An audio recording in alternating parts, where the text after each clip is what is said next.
During the wedding toast, my daughter-in-law said, "To the mother-in-law trying to steal our money, they say humiliation burns deeper than any wound."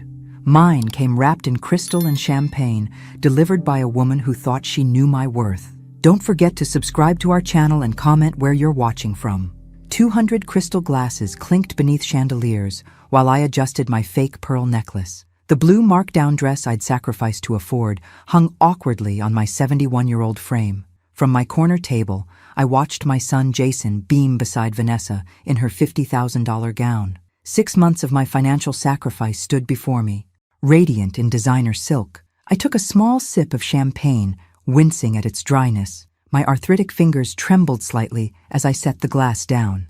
The Blackwell Hotel ballroom sparkled with wealth and privilege, a world I'd visited briefly as a teacher chaperoning field trips, never as a guest. "One final toast," Vanessa announced, her voice silencing the crowd. She stood, impossibly elegant, her diamond earrings catching the light. "To new beginnings and appropriate endings." Her eyes found mine across the crowded room. "To the Thompson family, especially my dear mother-in-law, Eleanor." Something in her tone made my stomach tighten. "Who so generously contributed to this wedding and then, magically, appeared with urgent medical bills when her resources were depleted." A murmur rippled through the crowd. Jason's face went pale beside her, but he remained silent. "So here's to mothers-in-law who see weddings as investment opportunities." Vanessa tilted her glass slightly. "And who apparently think the Blackwell fortune is a retirement fund for teachers with poor financial planning." The silence was deafening. 200 pairs of eyes turned toward me, some pitying, others shocked, many gleaming with malicious curiosity. I placed my barely touched champagne flute on the table with a soft clink. My hands shook, but not from arthritis. With silent dignity, I rose slowly, my knees protesting as I straightened my back. The walk to the exit felt endless, each step echoing on the marble floor. Only in the taxi did I allow a single tear to escape. "Home, please," I instructed the driver. Returning to the modest house I'd lived in for decades, the one I would soon have to sell. That night, I sat at my kitchen table, staring at Frank's photograph, the weight of my humiliation pressing down on my chest. 5 years a widow, and still I looked to him for strength. "They think they know me," I whispered to his smiling face, my voice breaking. "But they have no idea who I really am." I didn't know it then, but that public humiliation would become my salvation. Sometimes, you need to lose everything to discover what was hidden all along. My heart medication sat beside Frank's photo, a reminder of my mortality and the price I'd paid for my son's happiness. I swallowed the bitter pill dry, a new resolution forming behind my tired eyes. Tomorrow would be different. Tomorrow I would remember who Eleanor Thompson really was, before she became simply Jason's mother or Frank's widow. Tomorrow, I would begin to reclaim my dignity, one painful step at a time. 8 months earlier, I was stirring sugar into my tea when Jason called to announce his engagement. My modest pension check lay on the kitchen table, $2,800 a month after 35 years of teaching literature to ungrateful teenagers. Enough to maintain this small 2-bedroom house in Boston's outskirts, with its fading wallpaper and creaking floors. "Mom, she's incredible," Jason gushed through the phone. "Vanessa Blackwell." "Yes, those Blackwells. The real estate developers." I felt a flutter of concern. At 42, Jason had built a respectable career in marketing, but nothing that matched the Blackwell empire. I'd raised him to believe character mattered more than wealth, but I'd also watched him struggle with that principle his entire adult life. "I'm happy for you," I said, meaning it. "When do I get to meet her?" 3 weeks later, Vanessa glided into my home like royalty, visiting a quaint village. 32, with effortlessly perfect hair and clothes that probably cost more than my monthly pension, she surveyed my living room with polite disinterest. "What a charming home," she said, in a tone that suggested it was anything but. "Jason tells me you were a teacher?" "Literature, 35 years. How fulfilling," she replied, her eyes already wandering elsewhere. Later, after she'd left, Jason lingered in my kitchen, uncharacteristically nervous. "Mom," he began, fidgeting with his coffee mug, "the Blackwells have expectations about the wedding." I waited, sensing what was coming. "They expect me to contribute half the costs. It's tradition in their family." He swallowed hard. We're talking about $90,000. My half would be 45. My heart sank. And Vanessa doesn't know you can't afford it. If she finds out, her father will see me as nothing but a fortune hunter. His voice cracked slightly. He already watches me like I'm a con artist who somehow tricked his daughter. I looked at my son, my only child, my heart, and saw the desperate fear behind his eyes. Frank and I had raised him to be honest, but I recognized the trap he was in. The Blackwell's world operated on different rules. How much do you need? I asked finally. $45,000, he whispered, unable to meet my eyes. I nodded slowly, already calculating what I would have to sell, what sacrifices would be required. I'll help you, Jason. That night, I sat alone with Frank's photograph. What would you do? I asked the empty room. 5 years after cancer took him, I still sought his counsel. The house felt especially silent as I contemplated selling it. The home where we'd raised our son, where Frank had died in our bedroom upstairs. My retirement account held $62,000, nearly everything I had. Using it would mean no safety net for medical emergencies, no cushion for the unpredictable costs of aging. But looking at Jason's desperate face, I'd made my choice. A mother protects her child, even from himself, even when he's 42 years old and should know better. I began the quiet liquidation of my life on a Tuesday morning. The antique dealer arrived at 10, examining Frank's beloved first editions with professional detachment. $6,500, he offered, not looking up from his inventory list. The Hemingway collection adds significant value. I nodded, watching as he packed away books Frank had spent decades collecting, treasures he'd planned to pass down to Jason one day. The check felt insubstantial compared to the memories being boxed away. Next came Frank's Patek Philippe watch, a family heirloom his father had given him. $9,000 from a collector who barely glanced at me when he handed over the cash. The family jewelry followed, $7,500 at auction. Each sale was a small death, another piece of our shared history dismantled. When I handed Jason the first check for $25,000, his relief was palpable. "It's a loan, Mom," he insisted, gripping my hand. "I'll pay you back as soon as I reorganize my finances." What he didn't know, I'd canceled my supplemental health insurance, keeping only basic Medicare. I'd also indefinitely postponed the knee surgery my orthopedist had recommended months ago. The constant pain was my secret to bear. I met Vanessa only 3 times during the wedding preparations, tense encounters where she exhibited practiced politeness and genuine disinterest in her future mother-in-law. During tea at the Blackwell mansion, when I mentioned my teaching career, she smiled with perfect teeth. "Public education must be challenging," she commented, stirring her tea. "I imagine retirement is even more difficult, considering the salaries." The comment, delivered with a polite smile, revealed what she really thought about my financial situation. That night, I discovered the letter, tucked inside one of Frank's books the dealer had overlooked. A worn copy of Great Expectations was an envelope addressed to me in my husband's handwriting. "For Eleanor, when the time is right." Inside was a single typewritten page. "My dearest Elle, if you're reading this, you're likely facing difficulties I can no longer help you navigate. 15 years ago, I made an investment I never told you about. $75,000 in a startup founded by Michael Chen, that brilliant student we hosted for dinner who wanted to revolutionize property management through technology. I kept it separate, not wanting to worry you with such a risky venture. But Michael's company, Next Tech Solutions, is growing rapidly. This investment may someday be worth much more than what I've documented in our official will. Contact Thomas Whitaker at the address below 5 years after I'm gone. He has all the details. Remember what you always told your students. Dignity isn't what others grant you. It's what you refuse to surrender. All my love, Frank." I stared at the letter, my hands trembling. What was Frank trying to tell me? And why wait 5 years? 6 weeks before the wedding, I finalized the sale of my house, our home for 40 years. After paying off the remaining mortgage, I cleared $150,000. I transferred the final $20,000 to Jason, completing my contribution to his wedding, and began searching for an apartment to rent. On a sweltering June morning, while carrying boxes for the move, a crushing pain seized my chest. The edges of my vision darkened, and I barely reached the phone before collapsing.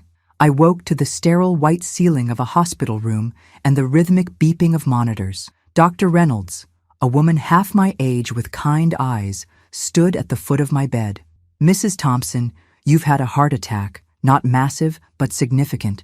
We performed an angioplasty to open the blocked artery." When she handed me the preliminary bill, $12,000 not covered by basic Medicare, panic flooded through me.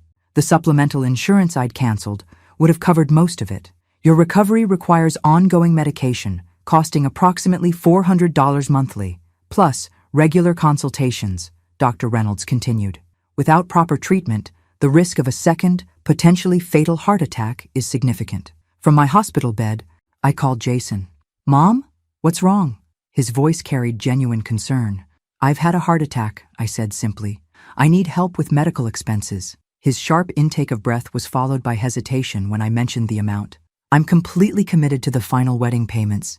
I need to talk to Vanessa." The next day, Jason visited, visibly tense. "Vanessa asked why you didn't use your supplemental insurance," he said, not meeting my eyes.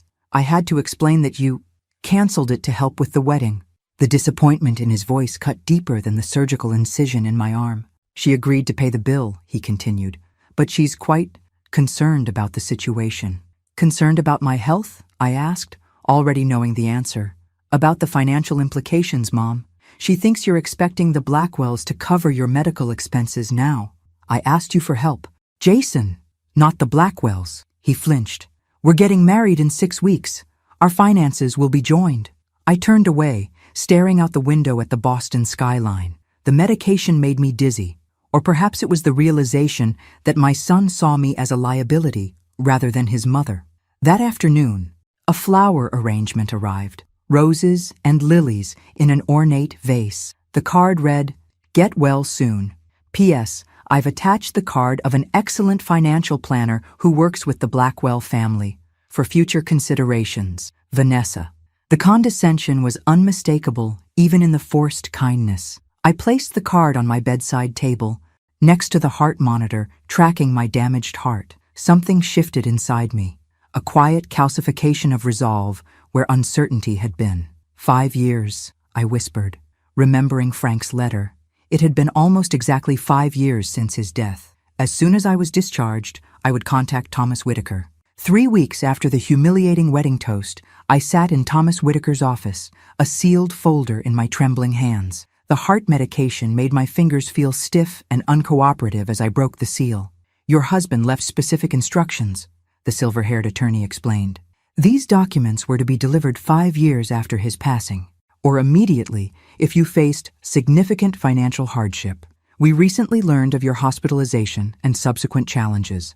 Inside the folder, I found documents detailing an investment Frank had made 15 years earlier, $75,000 in a tech startup founded by a gifted former student. The company, Next Tech Solutions, had grown exponentially. Frank's 2% stake, now mine, was worth approximately $3.6 million.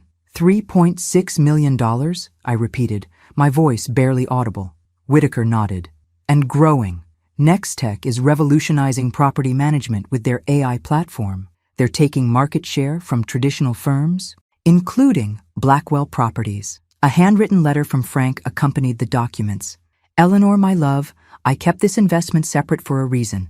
Initially, it was extremely risky, and I didn't want to worry you.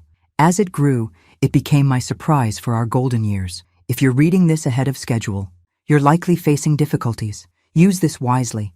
Not just for comfort, but to preserve your dignity, which has always been your most precious asset." Tears blurred my vision as I read his words. Even from beyond the grave, Frank was protecting me. "What do I do now?" I asked Whitaker. "First, we verify your ownership and arrange access to dividends without selling shares. The real value is in holding the investment. Nextech is on an upward trajectory."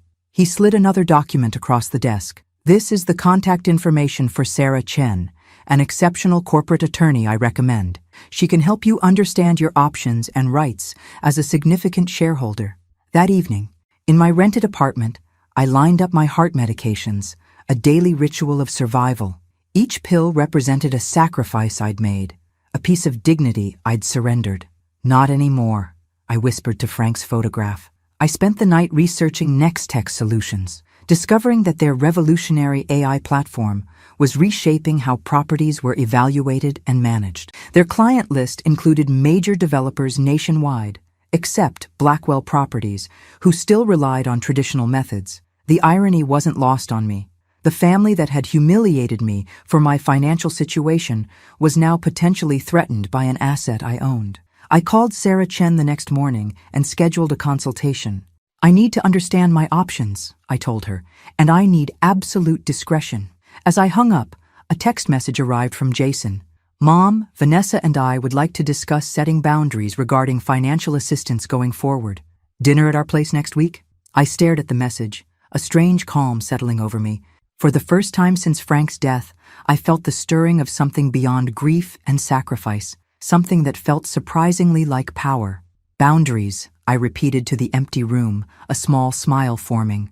"Yes, I think it's time we discussed those. The simplest option is a securities-backed loan," Sarah Chen explained a month after the wedding.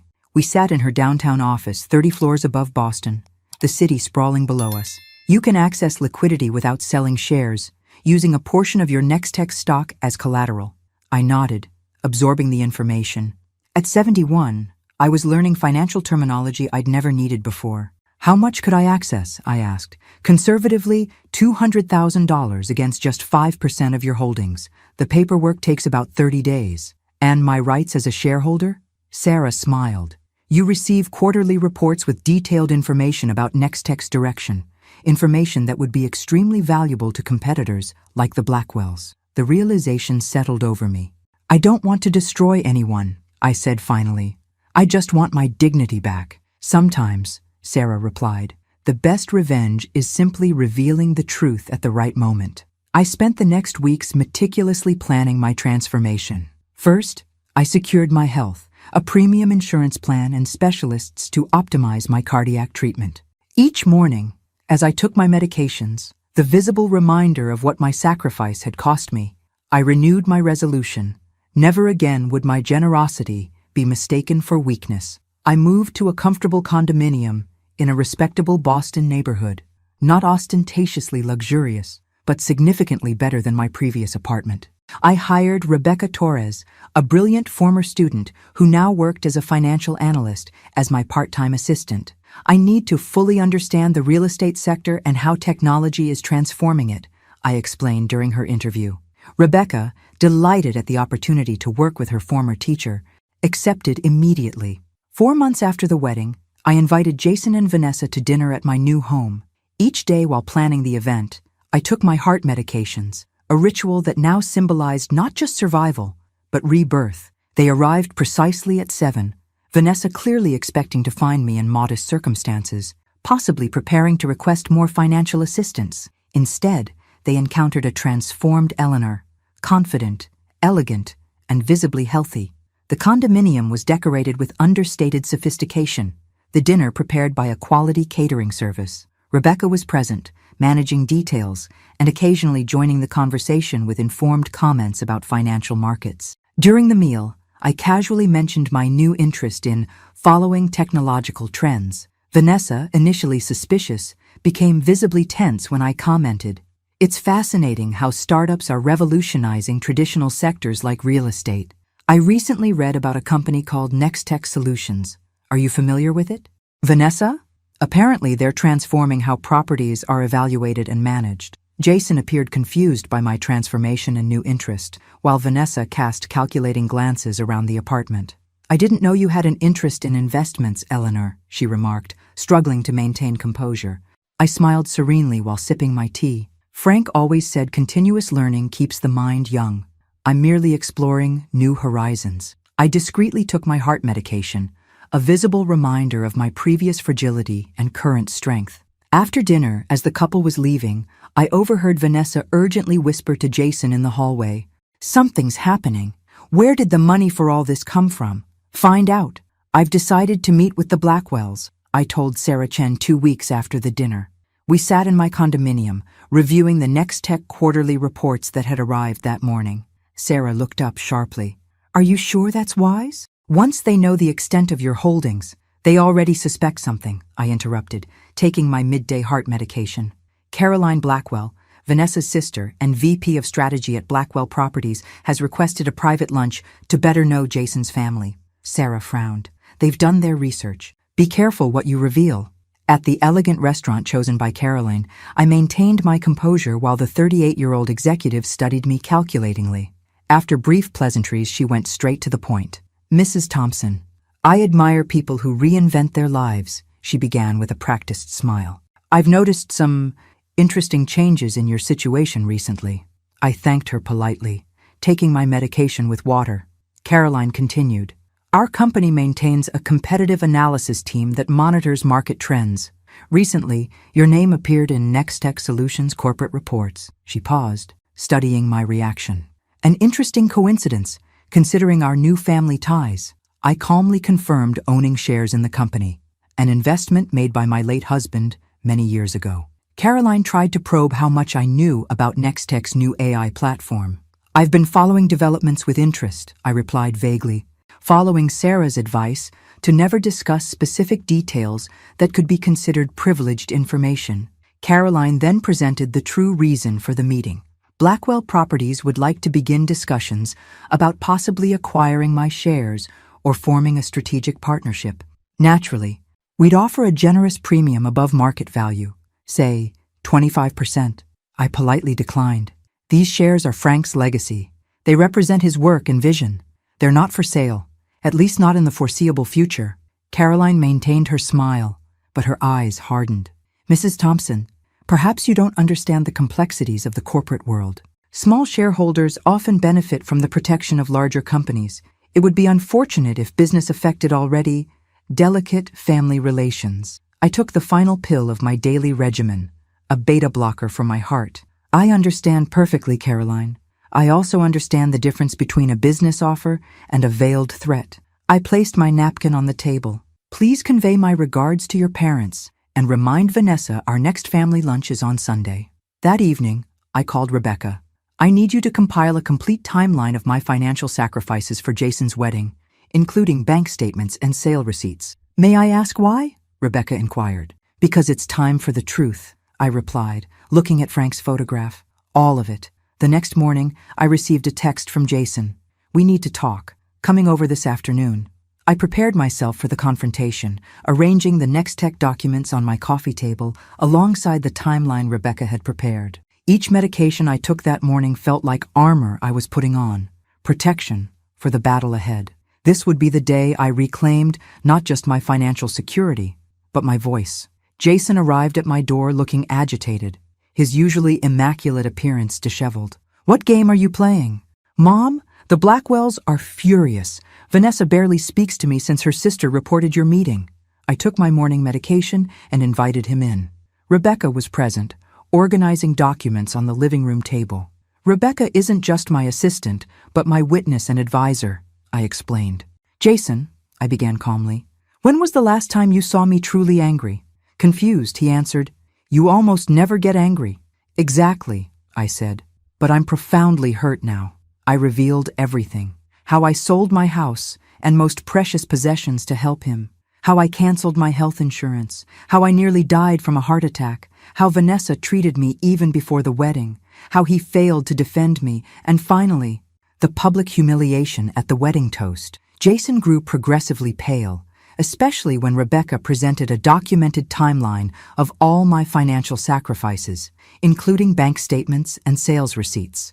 And then, I continued, when I was literally heartbroken, both emotionally and physically, I discovered your father had left me an extraordinary gift. I showed Jason the Nextech documents and Frank's letter.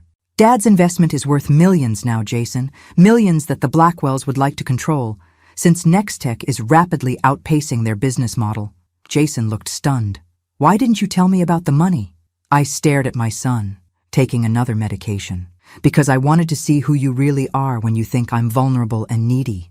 And I discovered that the man I raised to value integrity above all was willing to let me be humiliated to preserve his new social status. Mom, he began, his voice cracking. The saddest part, I interrupted, isn't the betrayal. It's that you became someone I don't recognize, someone who values appearance over substance, status over family. What happens now? he asked quietly. I sighed, suddenly feeling every one of my 71 years. That depends on you, Jason.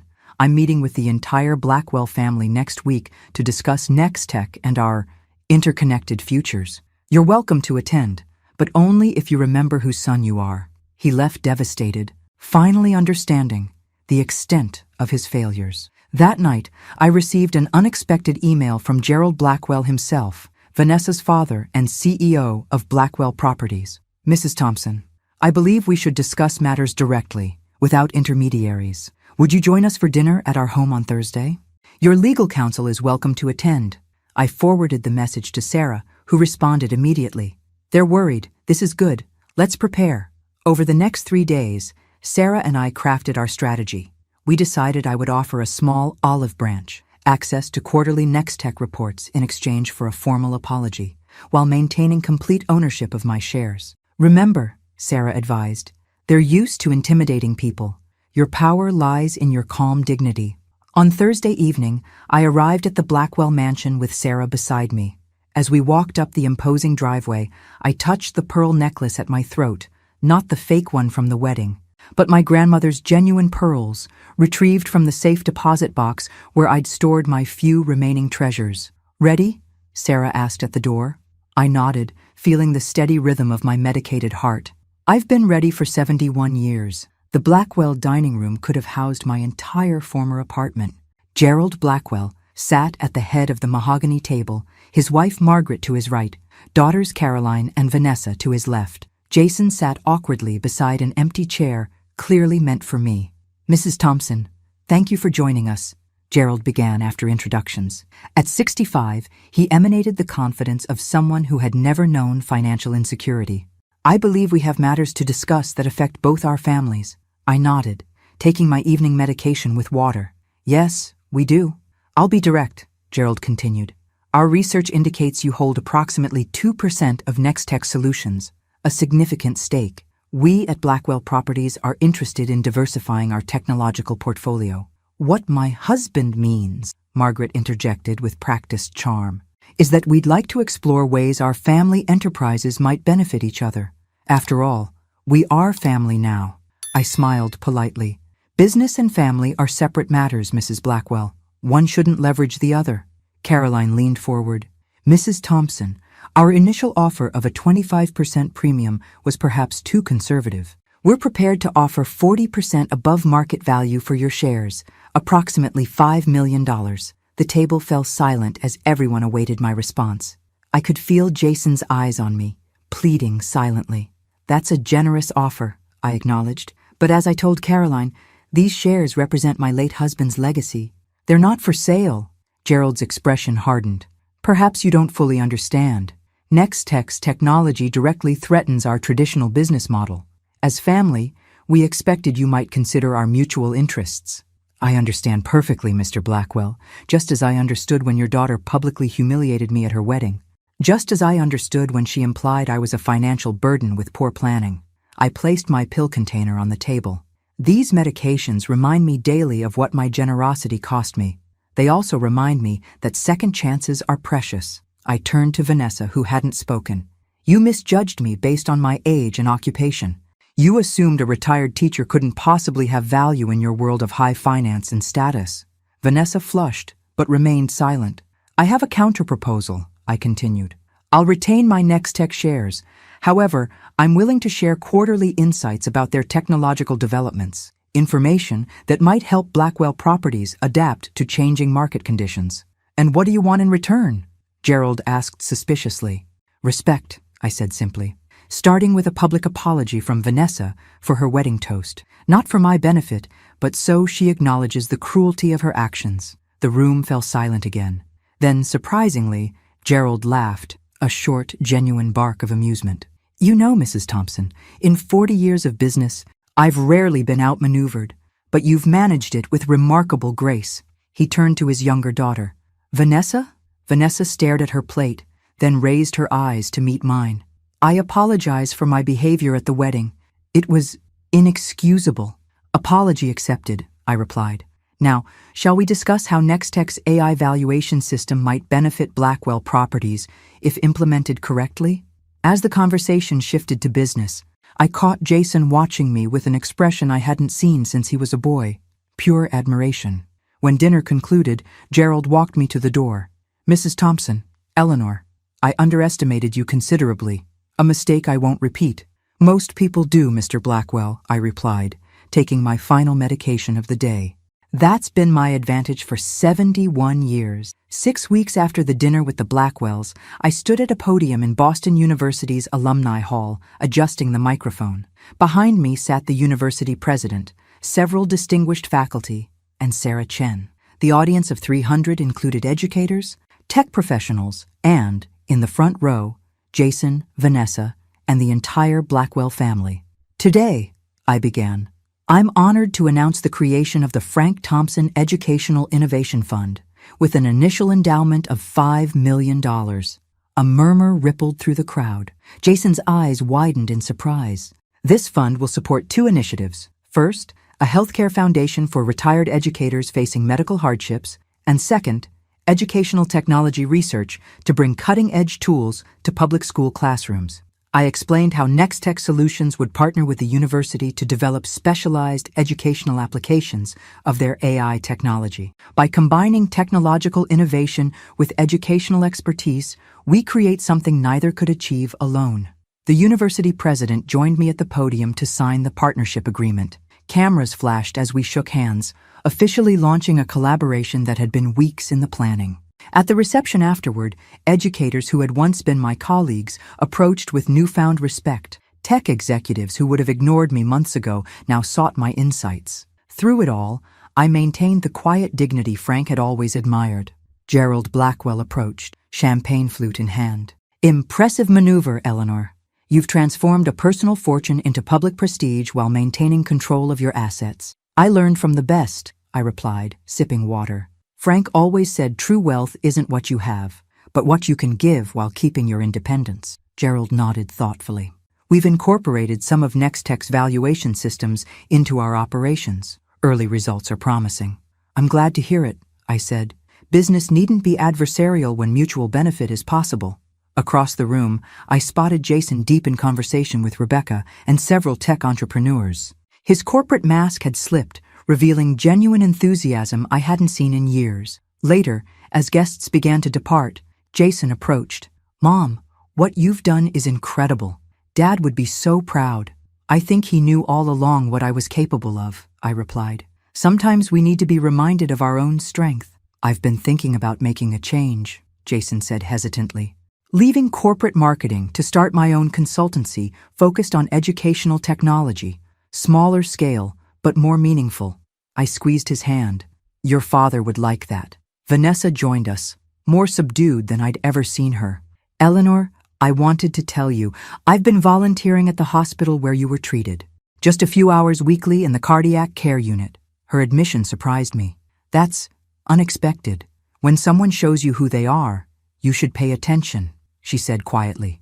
"You showed me there are different kinds of strength. I'm trying to learn." As my car arrived to take me home, I felt something I hadn't experienced in years. Not just pride or vindication, but peace. The heart that had nearly failed me now beat steadily, strengthened not just by medication, but by reclaimed purpose. That night, I looked at Frank's photograph. "We did it," I whispered. "We created something that matters." The small cafe near Boston Common had become my weekly meeting place with Jason. Fall had painted the surrounding trees in brilliant oranges and reds, and a crisp breeze carried the scent of wood smoke and possibility.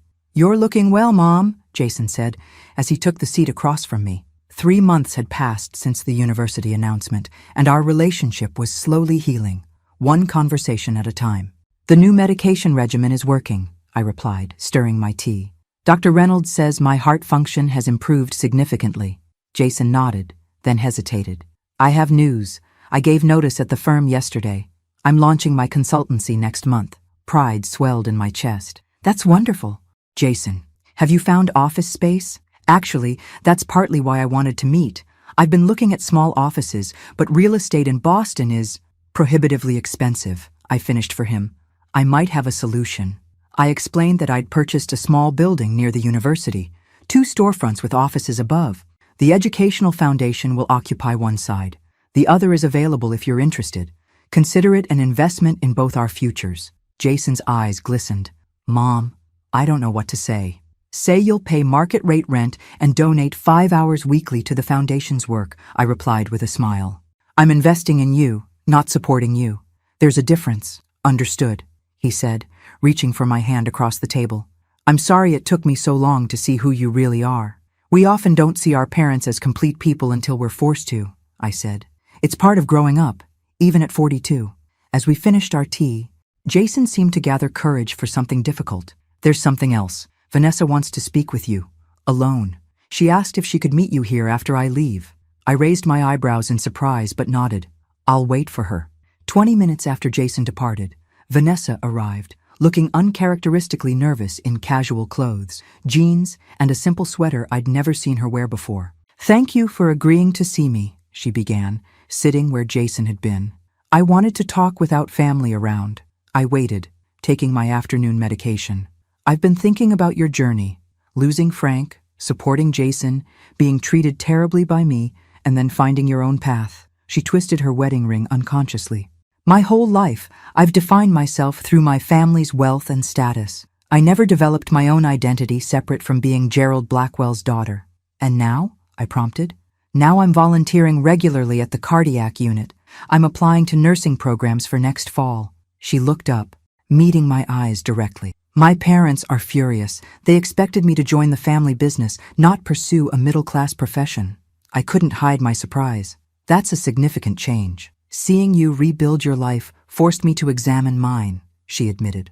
"I've spent 32 years as an ornament, not a person. I want more than that." "And Jason? How does he feel about this change?" "Supportive, but confused. He married a Blackwell heiress and got a nursing student instead." She smiled wryly. "We're figuring it out. It's not easy." I studied the young woman before me. Still beautiful, still privileged, but somehow more substantial than before. "Growth rarely is easy, Vanessa, but it's always worth it." As she was leaving, Vanessa hesitated. "There's one more thing. I found something I think belongs to you." She removed a small box from her purse and placed it on the table. "I'll see you at Sunday dinner." After she left, I opened the box to find Frank's Patek Philippe watch, the family heirloom I'd sold to help pay for the wedding. A note accompanied it. "I tracked this down at auction. Some debts can't be repaid with money." I fastened the watch around my wrist, feeling its familiar weight. Second chances came in unexpected forms. Sometimes even broken hearts and relationships could be repaired with the right kind of care. 1 year after the wedding toast that changed everything, I stood in the courtyard of the newly renovated Thompson Educational Center. What had once been a neglected commercial building now housed the foundation offices, Jason's thriving consultancy, and a technology lab where teachers learned to implement Nextech's educational software. The transformation wasn't just in the building. I caught my reflection in the glass doors, a woman of 72 with straight posture and clear eyes, dressed in a tailored blue suit that complemented the silver in my hair. The heart medication bottles in my purse were now just one aspect of my life, not its defining feature. Inside, staff members greeted me with respect as I made my way to the conference room where the quarterly board meeting would soon begin. Sarah Chen, now the Foundation's legal counsel, looked up from her papers as I entered. "The Nextech quarterly report arrived this morning," she said, handing me a folder. "Their educational division is showing remarkable growth." I nodded, scanning the figures. "Send the summary to Gerald as we agreed. The Blackwell-Thompson collaboration on senior housing is benefiting from these innovations." The partnership that had grown between our families remained primarily professional, though Sunday dinners had become a monthly tradition. Gerald and I had developed an unlikely respect for each other, two people who had built different kinds of legacies. After the meeting, I walked to the small courtyard garden where we'd installed a bench in Frank's memory. Jason was waiting there, looking more like his father than ever in his casual business attire. "The Pittsburgh School District approved the pilot program," he announced as I sat beside him. 5 schools will implement the reading intervention software next semester." "Your father would be so proud," I said. "He always believed education was the greatest investment." "I found something while cleaning out my home office," Jason said, pulling an envelope from his jacket. "Dad gave this to me a week before he died, made me promise not to show you until the time was right. With everything that happened, I forgot about it until now." Inside was a photograph I'd never seen. Frank and I on our wedding day, laughing as we fed each other cake. On the back, in Frank's handwriting, "Remember this moment, Jason? Your mother isn't just kind and generous. She's fierce when protecting what she loves. Never mistake her gentleness for weakness. She's the strongest person I've ever known." Tears blurred my vision as Jason put his arm around me. He was right. You know, I just didn't understand until I saw you rebuild everything from scratch. Not from scratch, I corrected him. From foundation. There's a difference. As we sat in comfortable silence, Vanessa appeared at the garden entrance, still in her nursing school scrubs. In the years since our confrontation, she had transformed as profoundly as I had. Her designer wardrobe replaced by practical clothes, her practiced smile by genuine expressions. "Am I interrupting?" she asked. "Never," I replied, patting the space beside me. "Family is never an interruption." As they began discussing their days, I touched Frank's watch on my wrist, feeling its steady rhythm, keeping time with my strengthened heart. The dignity he had valued so highly hadn't been something I needed to reclaim. It had been within me all along, waiting to be remembered. Some debts, I had learned, couldn't be calculated in dollars, and some fortunes had nothing to do with money. The greatest wealth was in knowing your own worth and having the courage to claim it, no matter how many years it took to discover. Thanks for listening. Don't forget to subscribe and feel free to share your story in the comments. Your voice matters.